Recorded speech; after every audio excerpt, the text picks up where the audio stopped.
Good afternoon, and thank you for tuning into Armor Animal Health's video series of Have You Heard?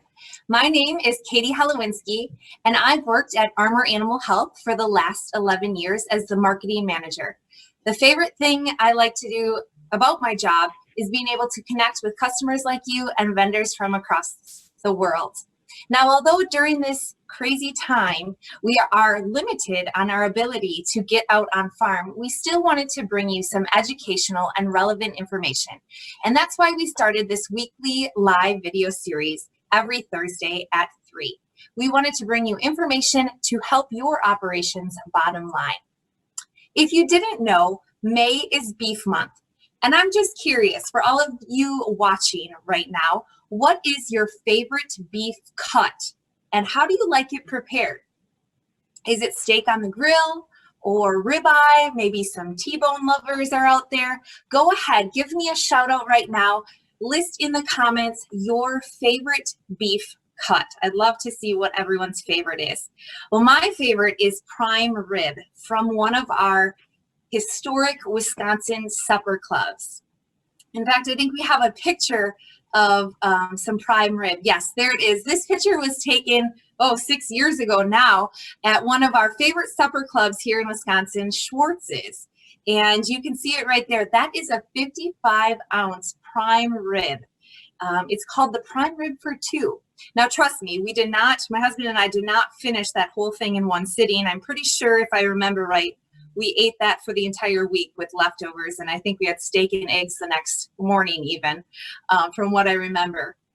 And now I mentioned Wisconsin supper clubs. If you're not familiar with what a supper club is, it just means you're probably not from around Wisconsin. I am curious to know where you are from. So in the comments as well, please list the town or city that you are calling in or watching from our live. I'll see where everyone's coming in from. I know last week we had people from Texas to New York, Pennsylvania, North Dakota.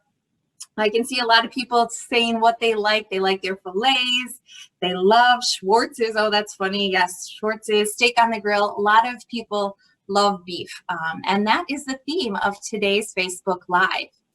Now, I see many people are mentioning where they're calling in from or watching from, and it's great to see so many people that are tuning in from all across our country.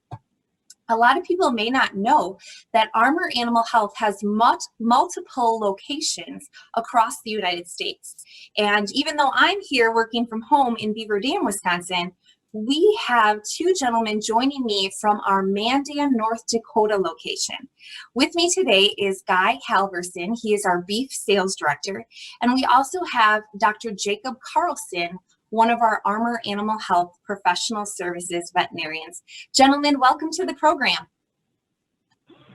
Thanks, Katie. We're really happy to be here today. Wonderful. So, Dr. Carlson and Guy, before we get started, why don't you tell the viewers a little bit about yourself?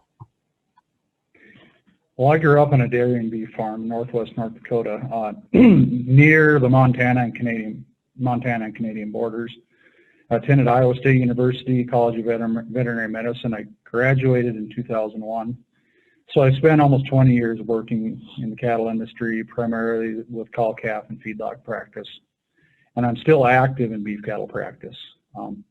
I've been with Armor for 2 years and have really enjoyed helping the customers with Armor.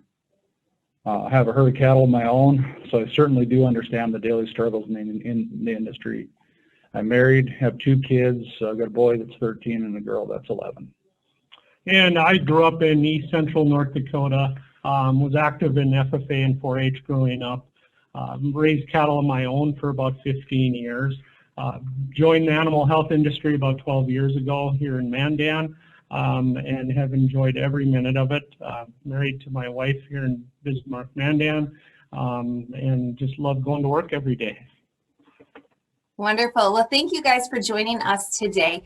Now, we want to tell our viewers that we want this to be as interactive as possible. So while Dr. Jacob and Guy are talking today, feel free to ask questions in the comments. This isn't any sort of lecture, so you don't have to wait till the end of class to raise your hand and ask questions. Please list the questions throughout the presentation. In fact, We don't want you to be shy, and to incentivize you to ask a good question, we are going to be giving away a $25 gift card to the person with the best question today. So with that, let's get started. Guy, why don't you start by telling us what beef producers are up to this time of year? Sure, Katie. Most cow-calf producers are winding down the calving season. We're done having the calves born, they're on the ground, but they're still in the winter feeding yards or calving pastures, and we're looking into branding season. Branding season here in western North Dakota and other parts of the country is known as turnout season, or when we transition those cows and calves from, like I said, the winter feeding period into summer pastures. So those calves can get processed in that transition period to ensure better production when they're alongside the mother cow. Now, most beef cattle producers will vaccinate with a 4-way viral vaccine, a clostridial vaccine, and a vaccine for bacterial pneumonia. We have a couple different programs that are really common right at this time at branding. One of them would be to use an intranasal vaccine for the virals such as IBR, BRSV, and parainfluenza. Those products would be Inforce 3 or Nasogen 3. We'll use a 7 or 8-way clostridial vaccine plus or minus a pink eye with that. We have multiple products like that available, and a vaccine for bacterial pneumonia. Those products are like one-shot BVD, once PMH, Nuplura, or Presponse SQ. Or we have the other option is to use an injectable vaccine for our virals and the bacterial pneumonia. Those products would be like Bovishield one-shot, Vista once, Pyramid 5 plus Presponse. Then we'll use a 7 or 8-way Clostridial plus or minus pink eye. That's also a really good time to vaccinate the cow herd to prevent diseases that will affect reproduction. The two options that we have are using a modified live and a killed vaccine. Modified lives generally need to be administered at least 30 days prior to breeding, whether you AI or bull breed. Killed products can be used anytime safely. We also shouldn't forget about deworming and fly control. We have injectable products available. We've got pour-ons. We've got feed-through products as well as fly tags. The choice of products really depends on a lot of factors specific to your area of the country. So it's really difficult to make a blanket recommendation. That makes sense, Dr. Jacob. You don't just want to give a blanket recommendation. And you mentioned a lot of different types of vaccine products. Guy, how do producers know what to vaccinate for? Well, as Dr. Jacob said, there's a lot of choices. So producers have to weigh their options of what they've had issues with or what's important to them. Giving a turnout vaccine actually helps set those calves up for weaning in the fall. And gives them a good vaccine response at that time. However, we've got to be careful not to over-vaccinate as well. And I just want to jump in here, and I want to remind people to please ask questions throughout the live. That $25 gift card is up for grabs. Now, you mentioned a term. You said over-vaccinate. Dr. Jacob, would you mind telling us a little bit more about what it means to over-vaccinate? Oh, sure. There's a general tendency to add vaccines into our vaccine program without really critically evaluating how these vaccines interact with the animal's immune system. We want to give everything they need, but nothing that they don't. So I'd like to address two specific types of vaccine reactions. The first type is really akin to people that are sensitive to bee bites or wasp bites, that type of thing. That's a unique individual sensitivity. Usually we can, we'll have an animal, it'll just affect one animal in the group. The other one is really more concerning, and it's also preventable. Gram-negative vaccines, such as vaccines for bacterial pneumonia, foot rot, pink eye, and there's quite a few others actually, They all contain what is called endotoxin, which is a component of the cell wall in gram-negative bacteria. These reactions to gram-negatives can be severe and they can be deadly in relatively large numbers. Now, a very good rule of thumb is to never use more than 2 gram-negative vaccines at the same time. There are times when you shouldn't use gram-negatives, especially on highly stressed animals also. If you have questions about your vaccine program and the gram-negatives, we will be glad to help you design a program that is both safe and effective. Yeah, producers must choose between, pink eye and foot rot vaccine over maybe a Pastorella vaccine. You got to be careful to not use these vaccinations in combination. Kind of sometimes more is less. You don't want to use too many vaccines, or you could do more harm than good. Feel free to reach out to us here at Armor Animal Health, talk to the sales staff or Dr. Carlson himself to design a program that works on your operation. Earlier, Dr. Jacob, he mentioned deworming. Why is now a good time to deworm calves? Sure, springtime is a good time to deworm because you break the natural life cycle of the worms found out in nature or out in the pastures. Choosing a product that has a good residual effect is a good idea. So it cleans up that pasture and you have less worms out there for the summer. And it puts less stress on the cattle, which in turn gives you better gains on grass. It's also a good time to look at your fly control, your fly protection products. There's a lot of products currently on the market that can give you 60 to 90 days of fly pressure relief. We do see a response to injectable as well as feed-through dewormers. That research has been done and it's been repeatable, and there's a positive economic effect for using these. Examples of these products would be long-range Dectomax injectable or Safeguard feed-through dewormer. Spring is also a really good time for implanting. There are very few management practices that have a greater return on investment than growth implants. Unless you can capture a premium by not implanting, by being enrolled in a natural or a non-hormone treated cattle program, implanting should be a routine procedure on your farm or ranch. Examples of products for use in suckling beef calves are Synovex C, Ralgro, or Encore EC. And Dr. Jacob just mentioned different types of implants. I want to make our viewers aware that we do have an implants technical bulletin. This technical bulletin compares the different types of implants that are out there, all the ones that we carry from many different manufacturers on one side, and on the other side it talks about proper administration of implants and also the potency levels. So these tech bulletins are written by our veterinary staff. We encourage you to use these resources. Not only do we have tech bulletins on implants, but we also have deworming tech bulletins and fly control. So if you'd like one of these tech bulletins, please just mention in the comments and we'll be sure to send one to you. So Guy or Dr. Jacob, is there anything else that you would like our viewers to know today?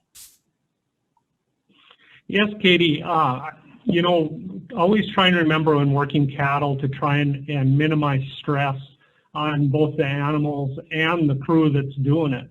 If the weather isn't cooperating, wait until a day they'll be less stressful on the crew or the animal. I remember growing up, we had a neighbor who had their working chute right below or right alongside of a wall of a barn. Of course, on a rainy day, all the water would come off that roof onto the animals and the crew and made it a pretty miserable time to work cattle. Also, always use good vaccine handling practices. Don't let vaccines freeze or get too warm. This can cause a vaccine failure. And always always read and follow label instructions on how the vaccine should be stored, handled, and administered. A mineral program in cattle go to grass is really important to help cows get pregnant, as well as to give calves the minerals and vitamins that they need to thrive and respond to our vaccination programs. Armor's Reprimune minerals are a really good choice for cow herds. Another product that has solid research behind it is called Multimin 90. This is an injectable trace mineral formulation that's been proven to be very useful. And thank you, Guy and Dr. Jacob. We do have a slew of questions coming in from our vendors, or from our customers. So let's get some of those answered here. So Amanda has a great question. Amanda is asking, what's your opinion on intranasal injectable vaccine interfering with maternal antibodies?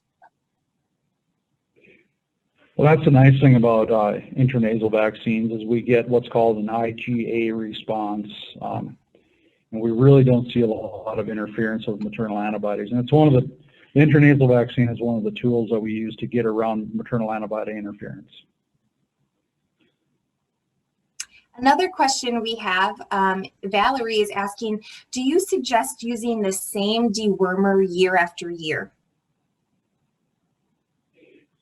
You know, in cattle, we have not, in the northern part of the country, I should say, we have not seen a lot of resistance to our common dewormers or anti-helminthics. That said, if we've been using a product and we don't think it's been working, there are things you can do to quantify it. What we do is we'll deworm, then we'll follow it up with a fecal sample to look for fecal egg counts to evaluate whether that product's working. I mean, there are some pretty good data to say that, especially in southern climates, rotating classes of dewormers make sense. Thank you, Dr. Jacob. We have another question from James. James is asking, do you vaccinate cows and calves with the same thing? Yes and no. Okay, I realize that's not a good answer, but the viral pathogens that can affect cows, such as IBR, BRSV, BVD, parainfluenza, yeah, the cows and calves will get the same types of things for viral protection. The difference is in cows and bulls, we'll use vaccines that protect against, or components of vaccines that protect against reproductive diseases, which you really don't have to worry about in calves that haven't gone through puberty yet. So Vibrio and Lepto would be your two breeding components that are added to the viral vaccines to help protect the fetus and the cow to ensure that she has a live calf come calving season. Got it. Another question we have, and this might be a question that people that aren't familiar with the egg industry. The question is, do you recommend vaccinations for coronavirus in cattle? We do have, I have some herds that we know that have coronavirus circulating in it. There are vaccines available for it. It's more on a case-by-case basis, depending on the individual herd, whether we will utilize vaccination or not. It's not a widely used vaccine at this point. The other thing, the bovine coronavirus is different than the human coronavirus that's going on, or the COVID-19. So the bovine products will not have an effect on that and should never be used in humans. It's a different virus. Yes, thank you for pointing that out, Guy. Another great question we have from John. The question is, what are the key performance indicators to track performance during summer turnout? So what are those key things we're looking for to track performance? A main economic indicator is a number of calves that are born alive, that make it to weaning, and are alive at that point. That's a big one.